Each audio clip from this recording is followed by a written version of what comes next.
महाराज पधारे पुत्रष्टि यज्ञ के लिए। राजा दशरथ जी को वशिष्ठ जी ने कहा था यज्ञ कराओ, पुत्रष्टि यज्ञ, पुत्र की कामना से। आप भी कई बार यज्ञ में विराजे हैं, हाँ, तिलक कर रहे हैं, क्यों कर रहे हैं और तिलक उसी स्थान पे क्यों कर रहे हैं, आपने कभी विचार किया होगा? आज्ञा चक्र ललाट के बीचों बीच और नाक की सीध में, नाक से ठीक ऊपर करो तो यहां भ्रकुटी है, सुषुम्ना नाड़ी, ईड़ा नाड़ी, पिंगला नाड़ी। नाम नहीं समझ में आओ तो कोई बात नहीं है, नाम याद रखना जरूरी नहीं है। एक बात याद रखना जरूरी है, मारो विवेक सही होना चाहिए। विवेक मतलब सही और गलत रो निर्णय, सही कही गलत कही। कभी उल्टा न छुलटो, सांप ने रस्सी समझ लिया तो भी नुकसान हो जाए, सांप ने रस्सी समझ लिया वे पे पर पड़ गया तो सांप काट खाई। दो व्यक्तियों ने चाकू का प्रयोग किया, एक डॉक्टर साहब ने चाकू का प्रयोग किया। अरे इनके पथरी है, इनके पेट में थोड़ा चीरा लगा के इनकी पथरी के कष्ट को निवारण कर दूं, ये सुखी हो जावे। पर पीड़ा निवारण के भाव से, करुणा के भाव से चाकू का प्रयोग करके पथरी निकाल दी। उन डॉक्टर को पद्मश्री मिला और दूसरे नालायक ने लोभ और लालच में किसी रागी को लूट के उसके पेट में छुरा मार दिया। वो तिहाड़ जेल में बंद है और फांसी की सजा हो चुकी है।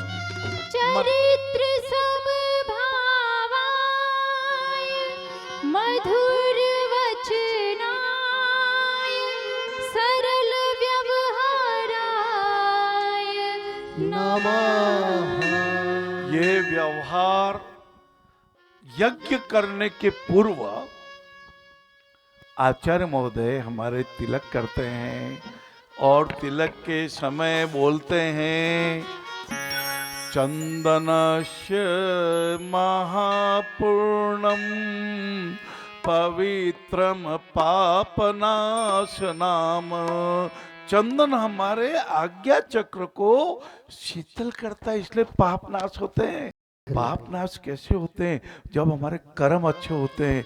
अरे अभी तक के कर्मों की निर्जरा तो हो जाएगी, अभी तक के कर्म की निर्बलता भी हो जाएगी, बेलापन भी छूट जाएगा। उसके लिए ध्यान कीजिए, उपासना कीजिए, परमानंद नारायण दर्शनम कीजिए और आज से निर्णय कीजिए अब कर्म खराब नहीं करेंगे। द्रुपद ने द्रोणाचार्य जी जो दोनों मित्र थे, साथ में पढ़ा करते थे गुरुकुल में, तो द्रुपद ने कहा था कि द्रोणाचार्य तुम मेरे बहुत अच्छे मित्र हो, कभी कभी कभी मान लो मुझे राज्य मिल गया, मैं राजपुत्र हूं, राज्य मिल जाएगा तो आधा राज्य मैं आपको दे दूंगा।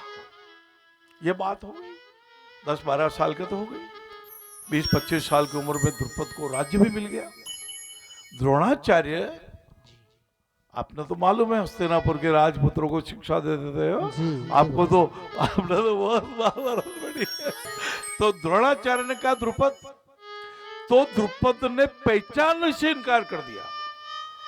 अरे मैं तुम्हारा मित्र आया हूं, नहीं नहीं मैं नहीं जानता, घमंड, हम छोड़े सड़क संकड़ी। हाँ वो कहते ना बाल हट और राज हट। तो उस हट ने इतना नुकसान किया द्रुपद का कि बाद में द्रोणाचार्य जी ने अर्जुन को भेज कर कहा द्रुपद को बांध कर लाओ। तो द्रुपद को हराया, वही द्रुपद बाद में अर्जुन जी के ससुर साहब बनाया द्रौपदी। द्रौपदी जी की पत्नी द्रौपदी थी, पांचाली, पांचाल देश के राजा थे द्रुपद। बाबूजी, ये कथा व्यथा को मिटाती है। पुत्रष्टि यज्ञ हुआ, आहुतियां दी गई, अपने कलवा भी बांधते हैं।